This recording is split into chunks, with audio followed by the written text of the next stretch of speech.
So why no press conference this time? Because we're an amateur team and we can't afford to put on a press conference. Okay. And we're overwhelming favourites to finish bottom of the league.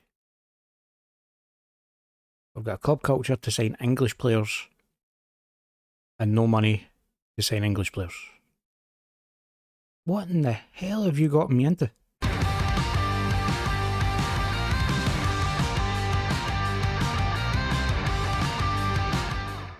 Hi there folks, and welcome back to Global Domination. I'm Nick from SonickFM, and today we meet our new club. We have moved on to the 5th nation in our tour, and it is Hong Kong. As you can see here, Hong Kong Football Club are our new home. They've confirmed the appointment of me, Nick Farman, as the club's new manager. As always, eyebrows have been raised in the world of football at the appointment of the 39-year-old. who has recently spent time away from club football. I spent less than a week away from club football. As you can tell by the fact I'm wearing the same t-shirt, I'm recording this straight after the last one, like about 10 minutes after the last video, because I got offered the job that I applied for. Indonesian League 1 winner, that's still my main achievement apparently. Apparently my appointment is considered quite a coup for the club. We shall go and we shall meet our new club and meet our team. We don't have a nickname apparently. Strange.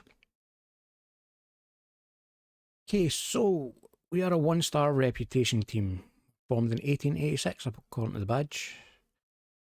We're an amateur Hong Kong club currently playing in the Hong Kong Premier League. We narrowly avoided relegation from the Premier League last season.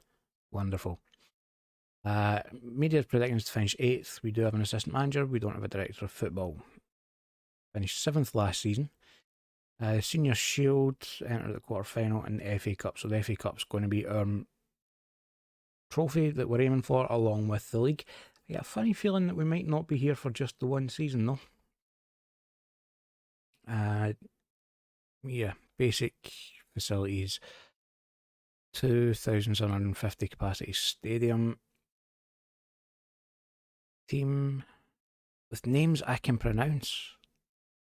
That's a first. Quite excited about that. And here is our club vision and goals. Club cultures to sign English players. Develop players using the club's youth system, which is not great. And sign players under the age of 20 for the future. I'll be lucky if I can sign anyone. Let's get past all this and get in to meet the team. So, ongoing negotiations. I'll deal with all this in a few minutes. Competition expectations, mid-table in the Premier League. Although we're predicted to finish overwhelmingly as favourites at the bottom, the board want a mid-table finish and not to be outclassed in the Hong Kong FA Cup.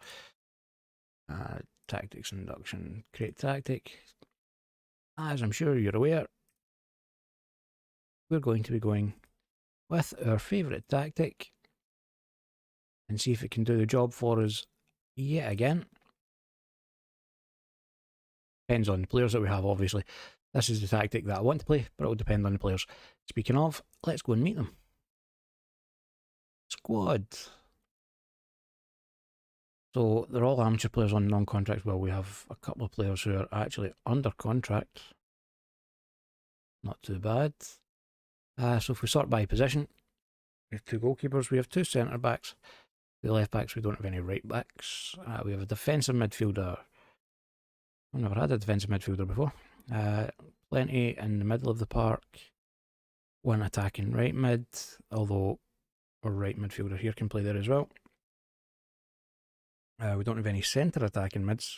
Oh, John Close can play there. And a few strikers.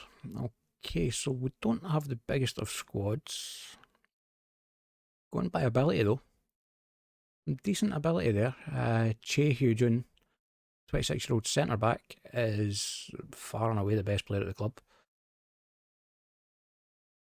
But you know, Jake Aspin, Joe Neville, Dave Williams, Max Cohen, Jeremy Sanson, John Close, Lam Hin Ting, Lau Wing Sang. You know, all above 3 stars for current ability and all got good potential as well. So, not too bad a squad. Age-wise, relatively young squad as well. Now, it does say to sign English players. We've got a lot of foreign players here. I want to quickly check what the rules are regarding foreign players. Match squad must have no more than 4 foreign players.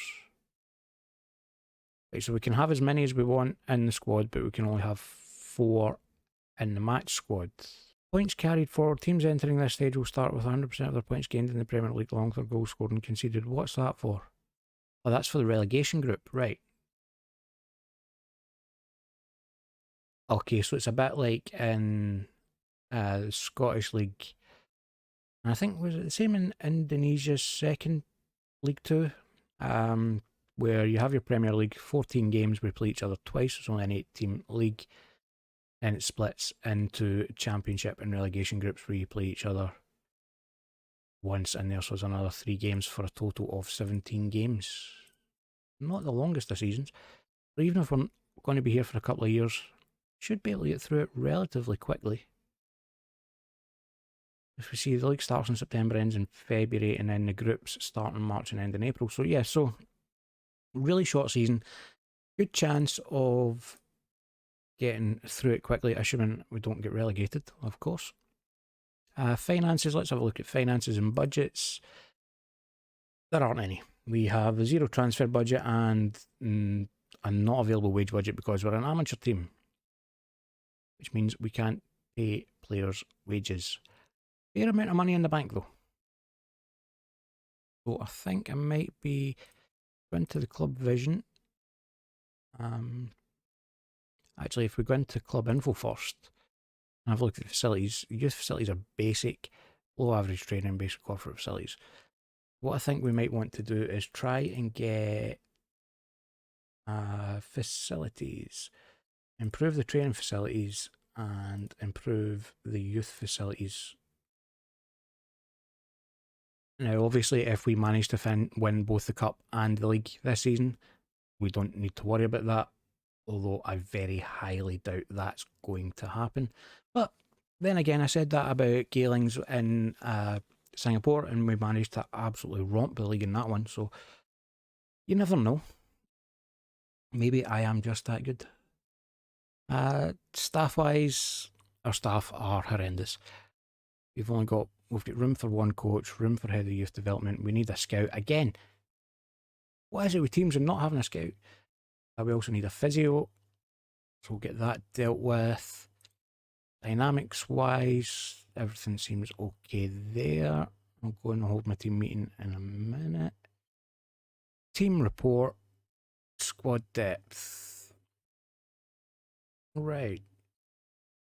So again, if we want to have as many players above 3 stars as possible.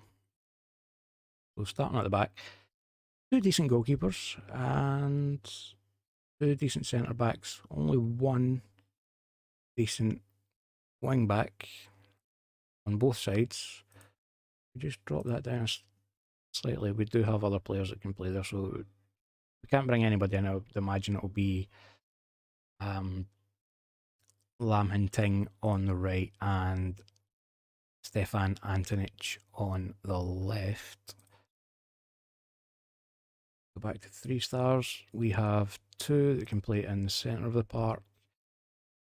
Sanson and Lam Hin Ting can play on the left, although Lam Hin Ting would be our defender, so Sanson would be playing there, and Max Cohen on the right. Don't have a centre attacking midfielder, and then Ashford and Gray as the strikers. Plenty of room where we would ideally like to strengthen. How I'm going to do that with no money and the inability to pay player wages, don't know. Because all of these players, if we just pick Stefan Antonic, for example, look at his contract. It's an amateur contract. No wages, no bonuses, no clauses, no nothing. He is playing for free. we need to try and attract players that want to play for free, which is going to be interesting. Yeah. This is going to be a different challenge.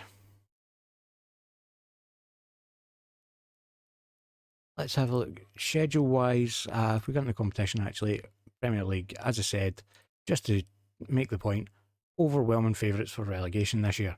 700 to 1. I don't think we're going to have anybody anywhere near the Dream 11. So, we have a big job on our hands. Looking at the schedule, we've got a couple of friendly games coming up. And then the league proper starts on the 12th of September. And the FA Cup doesn't begin until December, or the Senior Shields. Hey, Hong Kong Cup, we're in a group apparently. So it's split into 2 groups. Kitchi, Lehman and Pegasus in our group. I've no idea what that means, how good they are, how bad they are. Because I don't know who any of these teams are. I really should have done a bit more research into this, rather than just jumping at the first team that came up, because I don't really know what I'm going to do. And I don't think there's really much else to say. I have a lot of work I need to go away and look at and try and come up with a game plan on how, in the name of all that is holy, we are going to sign players, we're going to stay up. I've never had to deal, I can honestly say I've never managed a club. I've managed amateur clubs, but I've never managed a club. In fact, I've never managed an amateur club. The lowest I've always managed is semi-professional. So I have never had to deal with a squad who have no contract and I can't pay them any money. I've never had to sign players with no contract and not been able to offer them any money. Looking at the development centre, we've got a fair few players in the development centre. So the phone was going there, but hang up now. Yeah. So I'm going to go away and I'm going to spend many hours, more than likely, just trying to figure out what's going on here and how we're going to work this. And we'll be back at 8 PM tonight, episode 39, which will be our opening games against Kitchi and Happy Valley. Hopefully we're happy at the end of that episode. If I've managed to bring in any extra players, obviously we'll talk about that. We'll talk about any other changes. That will be at 8 PM tonight, so I shall see you then. And that ends our look around Hong Kong Football Club. Don't forget, if you enjoyed the video, make sure you hit the thumbs up button down below. If you haven't already, then subscribe to the channel and ring the notification bell to make sure you don't miss any videos going forward. Upload daily, 8 PM UK time, including tonight at 8 PM. And as always, thank you very much for watching.